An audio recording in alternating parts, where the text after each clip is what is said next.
అసలు ఇంటి బయటకు కాలు పెట్టే అవకాశం లేదు.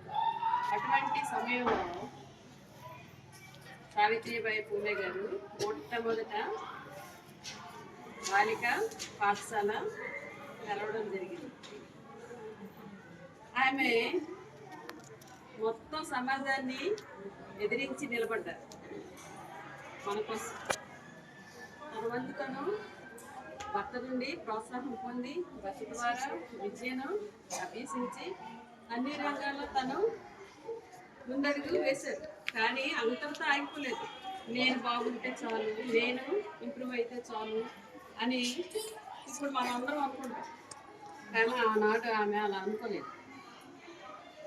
తనతో పాటు చుట్టుపక్కల ఉన్నటువంటి సమాజం కూడా బాగుపడాలి, బాలికలందరూ చదువుకోవాలి, స్త్రీలందరూ కూడా తమ యొక్క స్థితిని మార్చుకోవాలి, సమాజంలో తమకంటూ ఒక అస్తిత్వాన్ని పొందాలి అనే ఒక దృఢ సంకల్పంతో ఆమె మొట్టమొదట బాలికా విద్యకు బీజం వేయడం జరిగింది.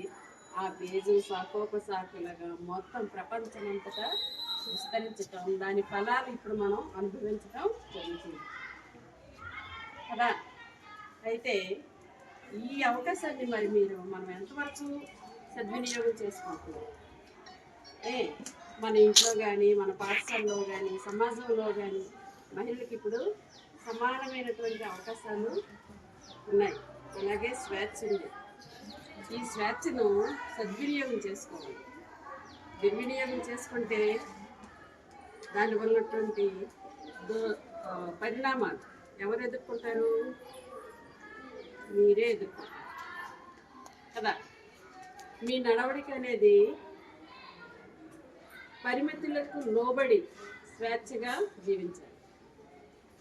స్వేచ్ఛకి విశృంఖలానికి తేడా ఉంది. స్వేచ్ఛ ఇచ్చిన స్వేచ్ఛను మనం బదిలంగా అపురూపంగా కాపాడుకుంటూ మన పరిమితుల మేరకు మనం జీవించినట్లయితే తప్పనిసరిగా మనం ఉన్నత స్థితికి వెళ్తాం. దేనికి ఏది ఆటంకం కాదు. దృఢ సంకల్పం ముందు ఏది ఆటంకం కాదు. మీరు ముందు నేను బాగుండాలి, నేను బాగా చదువుకోవాలి, నేను ముందు నిన్ను, నీ తర్వాత నీ కుటుంబాన్ని, నీ కుటుంబం తర్వాత నీ సమాజాన్ని నేను బాగు చేయాలి అనే ఒక సంకల్పాన్ని మీరు ఏర్పరచుకున్నట్లయితే ముందు మీరు బాగుపడతారు. మీ ద్వారా మీ కుటుంబం బాగుపడుతుంది, మీ కుటుంబం ద్వారా సమాజం బాగుపడుతుంది. కావాల్సిందల్లా ఏంటి? దృఢ నిర్ణయం. ఏది మంచి ఏది చెడు అనేది మనకి తెలుస్తుంది. 1 నుంచి 5 వరకు మనం బాల్య వ్యవస్థ అదంతా కూడా ఆటపాటలకి గెలిచిపోతుంది. 6th వచ్చేసరికి